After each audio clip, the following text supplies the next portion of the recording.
আসসালামু আলাইকুম, welcome back to my channel Sanjilima Sanjida. আশা করছি আপনারা সবাই ভালো আছেন, সুস্থ আছেন। নতুন আরেকটি ব্লগ শুরু করতে যাচ্ছি, আশা করছি আপনাদের ভালো লাগবে। কিছুদিন আগে আমরা গ্রামের বাড়ি গিয়েছিলাম।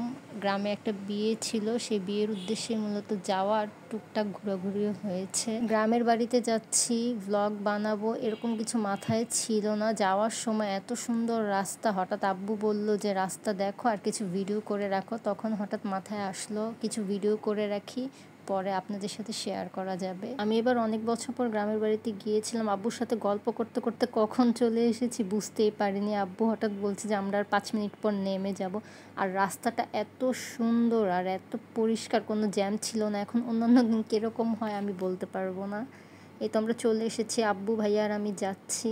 আমার যতটুকু মনে আছে এই রাস্তাটার মধ্যে আগে ইট দিয়ে বিছানো ছিল, ঢালাই ছিল না। এবার দেখলাম ঢালাই দিয়ে পুরো সুন্দর করে ফেলেছে রাস্তা। যাওয়ার পর আপু হচ্ছে এখানে কাগজি লেবুর শরবত বানিয়ে দিয়েছে, এরপর ফুপি এখানে আচার খিচুড়ি এসব খেতে দিয়েছে। খাওয়া দাওয়া শেষ করে আমি একটু ঘোরাঘুরি করছিলাম। এখানে দেখলাম জবা ফুল ফুটে আছে। জবা ফুলটা দেখে আমার ভালোই লাগছিল, এটা মেবি ঝুমকো জবা হবে।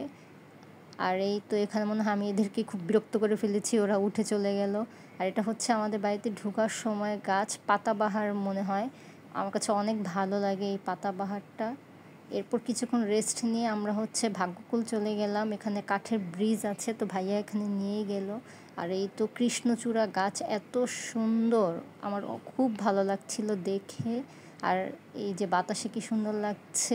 আর আমি যদি ভুল না হয়ে থাকি এটা হচ্ছে কাঠ লিচু গাছ। এরপর হচ্ছে নদীর পাড় চলে আসলাম, পদ্মা নদীর পাড় দেখেই শান্তি লাগছে। যদিও বিকেলবেলা আসলে এখানে ঠান্ডা ঠান্ডা বাতাসে খুব ভালো লাগে, কিন্তু আমরা কম সময়ের জন্য এসেছি, তাই দুপুরবেলা এখানে চলে আসলাম নদীর পাড় দেখার জন্য। আর মেন উদ্দেশ্য ছিল আমার হচ্ছে ভাগ্যকুলের সন্দেশ আর ঘোল খাওয়া। পরিবেশটা এত ভালো লাগছিল, যতক্ষণ দাঁড়িয়েছিলাম একটা ঠান্ডা বাতাস ছিল। যদিও অনেক গরম ছিল ওই দিন, কিন্তু নদীর পাড়ে এসে সেটা খুব একটা বোঝা যাচ্ছিল না। বিকেলে অবশ্য আরও সুন্দর লাগতো দেখতে। কিছুক্ষণ দাঁড়িয়ে এখন আমরা চলে এসেছি গোবিন্দ মিষ্টান্ন ভাণ্ডার। এখানে হচ্ছে ঘোল খাবো, এ তো আমাদের ঘোল চলে এসেছে। গরমের মধ্যে এই ঘোলটা এত ভালো লাগছিল, আমি পুরোটা শেষ করেছি। অন্যান্য সময় হলে হয়তো পুরোটা শেষ করতে পারতাম না, আমার এত ভালো লেগেছে। আপনারা যারা খেয়েছেন তারা হয়তো জানেন এটা অনেক মজা। আর এখানে হচ্ছে আমার ফেভারিট সন্দেশ, আমি ভাইয়াকে ঢাকায় বলেছিলাম যে আমি গেলে আগে এটা খাবো। তো আমার ভাইয়া আবার মনে করে আমার কাজিনকে বলল, তো আমার কাজিন ভাইয়া হচ্ছে আবার অর্ডার দিয়ে নিয়ে আসলো। যদিও আমি একটা খেতে পেরেছিলাম, মিষ্টি আমি খুব একটা বেশি খেতে পারি না।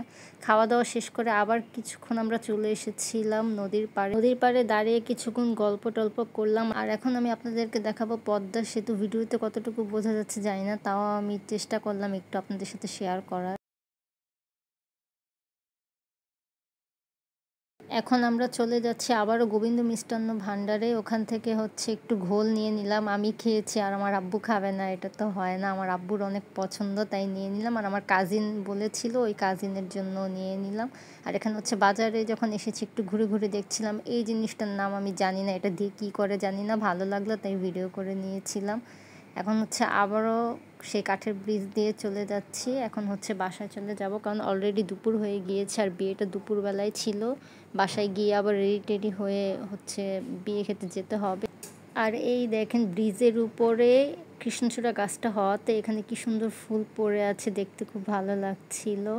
আর এটা হচ্ছে এখন বাসায় চলে এসেছি, একটা কাগজি লেবুর গাছ। এটা অনেক আগের, আমি আবার দেখছিলাম যে কোনো লেবু টেবু আছে নাকি, তাহলে আপনাদের সাথে একটু শেয়ার করব। কিন্তু পরে আমার ফুপ্পি বলল যে এটা মাত্র নতুন লাগিয়েছে, আগেরটা নাকি মরে গিয়েছে, তো এটাতে এখনও কোনো লেবু টেবু হয়নি। আর এটা হচ্ছে কাঠগোলাপ, আমার ফেভারিট হচ্ছে কাঠগোলাপ গাছ। তো ভাইয়াকে বলে রেখেছি যে এখান থেকে আমাকে কলম করে এরপর যেন পাঠায়। আর এখন হচ্ছে একটু ছাদে চলে এসেছি, ছাদেও আমার ভাইয়া অনেক গাছ লাগিয়েছে। আমার ভাইয়া বলতো আমার কাজিন ব্রাদার। তো ভাইয়া এখানে হচ্ছে তুলসী গাছ, ফুল গাছ, আরও কী কী যেন গাছ লাগিয়েছে, অনেকগুলোর আমি নামও জানি না। তো সুন্দর করে এখানে গুছিয়ে নিয়েছে ভাইয়া, এগুলো মূলত দেখাশোনা করে। আর এটা হচ্ছে একটা বড়ই গাছ, ছোটোবেলায় এখানে অনেক বসে ছাদের উপর আমরা বড়ইও খেয়েছি। এখন হচ্ছে ওগুলো মনে পড়ছে, দেখছিলাম আর মনে পড়ছিল। আর এটা হচ্ছে একটা নয়নতারা গাছ, ভাইয়া গাছগুলোর অনেক যত্ন করে, সেটা দেখেই বোঝা যাচ্ছে। এখন হচ্ছে নিচে নেমে যাচ্ছি। আর আপনাদেরকে বলি এই আলপনাটা মোটামুটি থেকে 18 বছর হবে। এত আগের আলপনা, আমার মেজো চাচ্চুর বিয়ের আলপনা এটা। দেখে হঠাৎ মনে হলো আপনাদের সাথে একটু শেয়ার করি। আর এখানে হচ্ছে আমার ফুপ্পি আচার রোদ দিয়েছে। আমার ফুপ্পি অনেক ভালো আচার বানায়।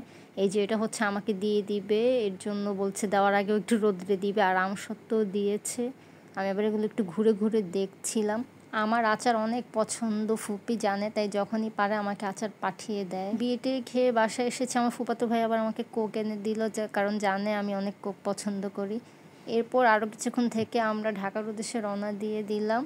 এখন হচ্ছে অনেক লং একটা রাস্তার ভিডিও দেখবেন। আসলে রাস্তাটা আমার কাছে এত ভালো লেগেছিল, আমি প্রায় অনেক সময় ধরে এই ভিডিও করেছিলাম, তাই আপনাদের সাথেও শেয়ার করে দিলাম। আজকের ব্লগটি এখানেই শেষ করছি। সবাই ভালো থাকবেন, সুস্থ থাকবেন, আর আমার এই ব্লগটি কেমন লাগলো জানাবেন। আল্লাহ হাফেজ।